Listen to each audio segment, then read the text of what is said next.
Thanks, everybody. Thanks for the quick pause. I'm Josh Fenton. We're at the Navigant Credit Union Broadcast Center. It is primary day, rainy primary day, and with me is former United States Congressman Bob Weygand. I got to know Bob Weygand probably in the early 1990s, late 1980s, when you were a state representative from East Providence, Rhode Island, Corporations Committee. You remember that? Yeah, absolutely. And you had it all going on. It was a good time. We're in the midst of, clearly in both our lifetimes, the most disruptive political period that we've ever seen at the federal level. But today, emerging in Rhode Island, it looks like a very disruptive day. We'll see how it turns out, but we're getting some numbers of amazingly compressed turnout in some of the communities. Hard numbers we're getting out of Northern Rhode Island are people just aren't coming out to vote. I saw that this morning where I was voting, and there was nobody there other than me. And I heard from my wife, and I've heard from my children. They said the same thing, that it's been very, very low. The east side has been okay.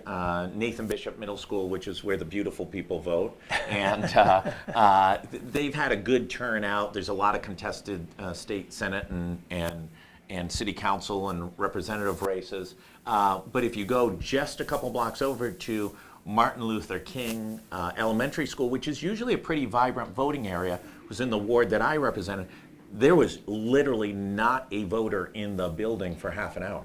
If you take a look historically, when we have these bad weather days like this, and you have unmotivated voters, the turnout can be low overall.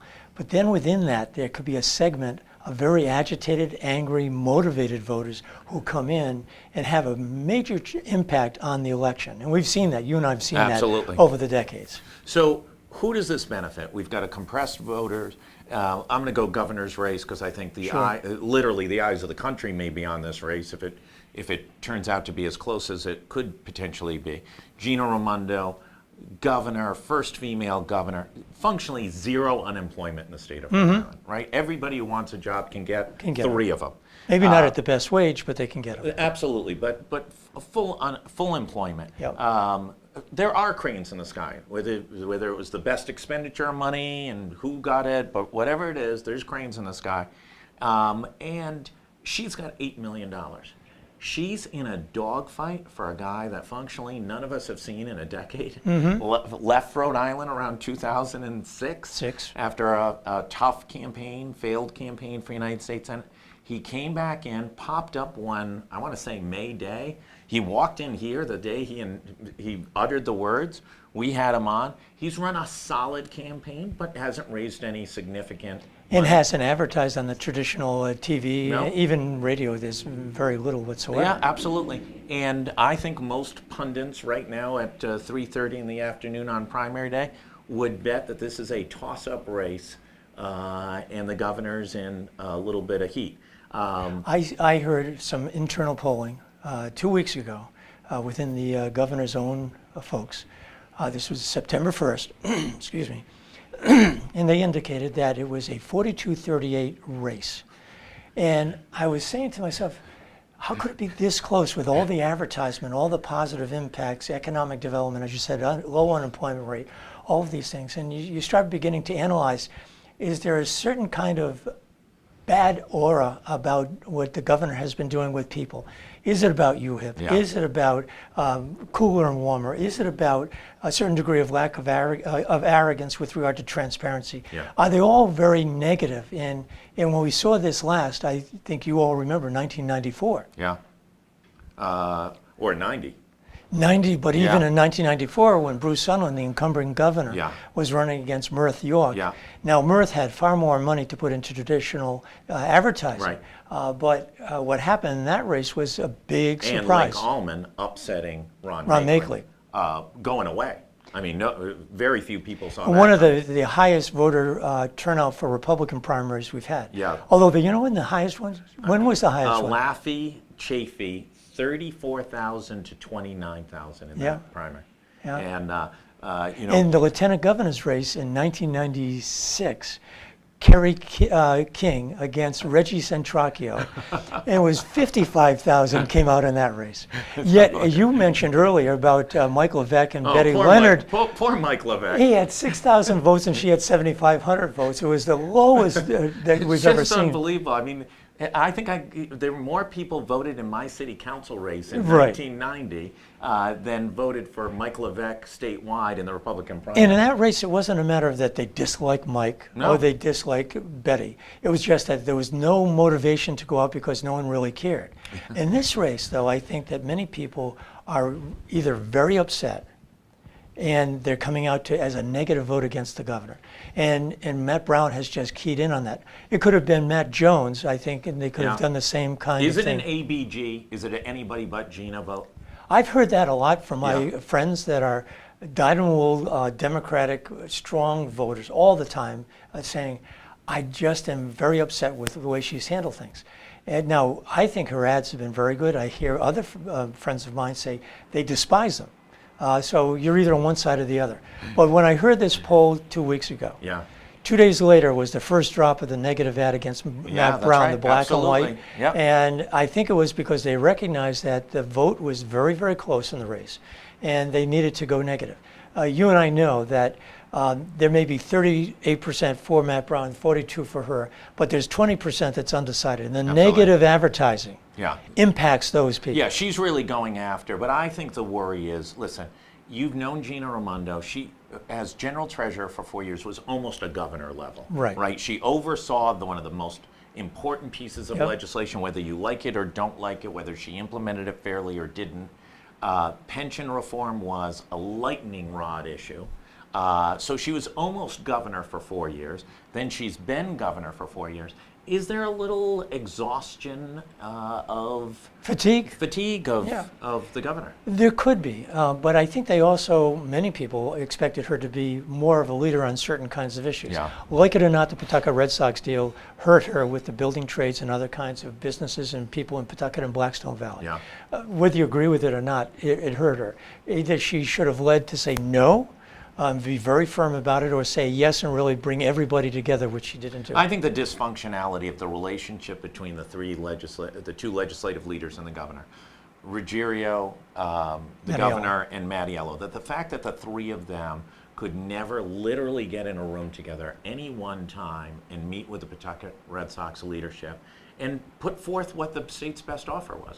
Now, listen, editorially, and in Woonsocket, they did that. That's how Worcester. They did that. in Worcester, in absolutely. Worcester, they brought everybody together, including the lieutenant governor, who represented the state and the governor. And they came together very quickly, and they offered a better financial deal. An insane financial deal, some absolutely. would say. Many people say that it's going to go down in the tubes. But they put together a deal. So with regard to her leadership, some people are questioning that. With regard to other issues that have come up that have been stumbles along the way, some people have said that. But I think that what really happens is people are upset with her for various different kinds of reasons. There are other people that are really supportive of her. This weather that we see out here today could be the damage. If there's only 85, 90,000 people come out, this could be a nail biter of a race. If it's back up to the normal 110, 120, we'll never see the 170 for the Sunland 1990 race. But if it's 110, I think she wins. She has all the traditional tools in place, the money, the advertising. She's got the GOTV, the people getting out to vote, that type of thing. Aaron Regenberg, on the other hand, is actually helping Matt Brown. Oh, absolutely. Listen, Aaron Regenberg for the last 2 years has not worked. He's been a legislator up at the General Assembly, and he has spent getting ready for this race all his time IDing voters who were Sanders folks, liberal leading, environmentalist, all the constituency. A contemporary campaign, too. Absolutely. A very contemporary. Now, can you get those younger generation voters out today? Yeah, absolutely.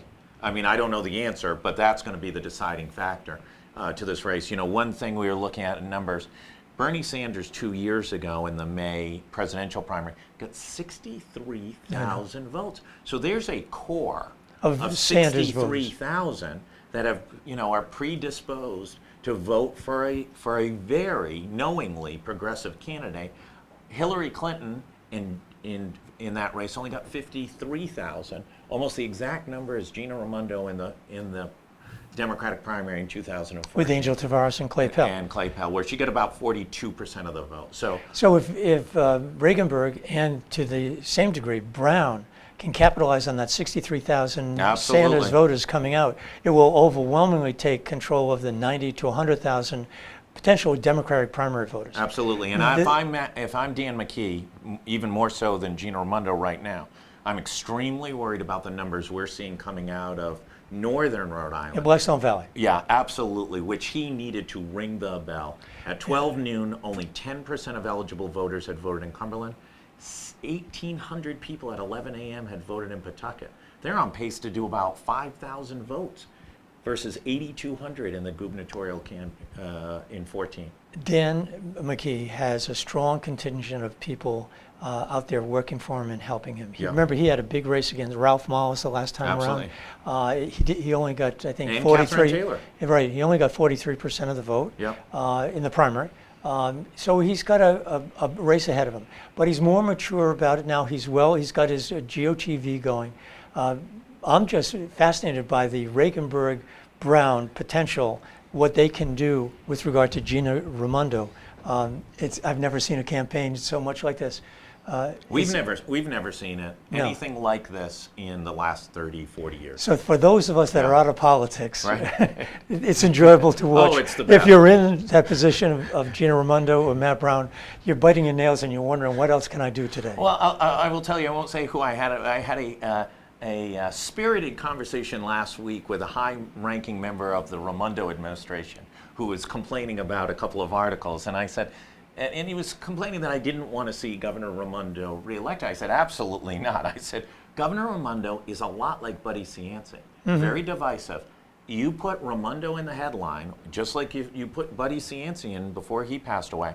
People read the story. Absolutely. And they read it because they like her, or they read it because they can't stand her. But she gets the coverage. Absolutely. It's Donald Trump for the New York Times, right? They don't want Mike Pence to be president of the United States. They want Donald Trump to be in chaos for the next 6 years if you want to keep that business model. But it's going to be a very, very interesting evening tonight. We've got a slew of people. Link Chafee's coming in tonight, as well as a number of the leading professors, Val Endres over at Rick, and Michael Graham, the national talk show host, conservative talk show host, is Skyping in. So I think we've got a good lineup, about 10 different folks. Tell me about what you're doing now in the post-URI world. I'm actually vice president for a new upstart college called College Unbound. Oh, I know College Unbound, absolutely. In Providence with Dennis Glitke. Absolutely. And also my good friend and colleague Bob Carruthers is there as well. We're working to bring about a very important and vibrant institution, College Unbound. And we're doing so. We're working through the accreditation process. We're doing all those things to get going. It services a community that needs to be helped in many different ways. Absolutely. Our school is primarily for those who have started college, dropped out for whatever reason. Most of our students are female of color, and they're relatively poor. Yeah. And we're getting them back into college courses to get college credit to eventually earn their bachelor's degree. Dennis Glitke, if you don't know who he is literally considered one of the biggest innovators in education in the United States. He's vibrant, he's dynamic, he never stops. He's working 7 days a week, 24 hours a day. He's inspiring to me to see the work that he's doing, but probably more inspiring is when I see the faces of these students who are saying, I've got a chance to finish my degree. Yeah. I can go back to school now and I can get a bachelor's degree and raise myself up. And there's nothing like it. It is an inspiring experience, and we have a wonderful school, College Unbound, and we just want to keep this going. And Bob Carruthers is one of the most, longtime URI president, one of the most decent people Really is. You'd ever He's a meet. dear friend, and ever since he came here to Rhode Island, and his heart is deeply into this. He was the board chair for a while. Now he's executive VP for College Unbound. And it's a great experience. That's great. Tell me, what would be the biggest upset tonight? Is it Matt Brown beating Gina Raimondo? Is it Patricia Morgan upsetting Alan Fung? Is it a clean sweep where we see Ruggenberg and Brown? I think it's going to be very close between Alan Fung and Patricia Morgan. I would not doubt whatsoever that she ends up pulling it out at the last moment because of the low voter turnout, almost like an Elizabeth Leonard kind of race in '92. I still think that Gina Raimondo wins. I think it's going to be closer than what she would like it to be. Right. And I do believe Dan McKee wins, and it'll be closer than he would like it to be. The progressives, I think, on the statewide races will not be as successful as they think. I do believe, though, on local races, state representative and senator races, I think you're going to see far more progressives moving into the General Assembly seats, which for the Speaker of the House, whoever that may be, whether it's Nick Mattiello or Joe Sacaccio, they are going to be a different world out there in the General Assembly. Yeah, I think we're going into a new era. I agree with you that I think as of right now, you've got to continue to bet on Gina Raimondo. I think so. She's got the incumbency, she's got the organization, etc. She wishes that John Giorgi had done her better on the weather. I think that Mark Searle or whoever it may be. That's right. You're dating yourself. He's our weather. I know he is. Patricia Morgan Fung, I think that's a toss-up right now as of 3:45. And again, it's voter turnout. In that race, if that voter turnout is only 15 to 20,000 votes versus 40 or 50 that it could be, I think Alan has a problem. Alan Fung, I think, though, did not get out there and put a spark into his campaign as much as she did. Yeah, I think he got some bad advice, and I think he took some bad advice in that fear of being labeled with Trump sort of curtailed him taking positions on so many things that it sort of morphed into melancholy a little bit. It was very, people very can hard. fall asleep as a result of that and not be absolutely. active voters. And it's different from where he was 4 years ago, where he just seemed to be out there more and more and more and high energy. And he's a very likable guy. He is. I think when he's been on, I don't know, a dozen times probably. Literally when he parks the car and walks over, 5-10 people just walk up and shake his hand and hug him, kind of thing. So I think he's got that personality and the affableness. He's got to break out. If he wins this primary, he really needs to let the Alan Fung show against whomever the Democrat is. And whoever the Democrat is and the Republican, they're still going to be looking at Joe Trillo. Yeah, that's right. And Joe Trillo is the wild card in all this. Can he only garner up 6 or 8%, or does he become a Bob Healy with 20 or 21% of the vote? Becomes the spoiler for whoever eventually becomes out to be governor. In our John Della Volpe poll in June, he had him tracking about, depending on the matchups, about 12 to 16% of the vote. I think he holds, there's a core Trump-Trillo legacy of around 12-14%. I agree think with that you. hurts the Republican. I want to thank you so much. It was great to see you. My pleasure. Listen, we're going to be back in just a little while. Things are breaking already today on primary day. We'll be loaded up from 7 o'clock on into the night with about 10 different guests tonight, as well as some folks Skyping in nationally. Coming up at 4 o'clock is Kate Nagel. She's got Jennifer Lawless, everybody's favorite political scientist, as well as Spencer Sullivan down in D.C., Republican consultant. We'll see you back at 4 o'clock. Thanks so much.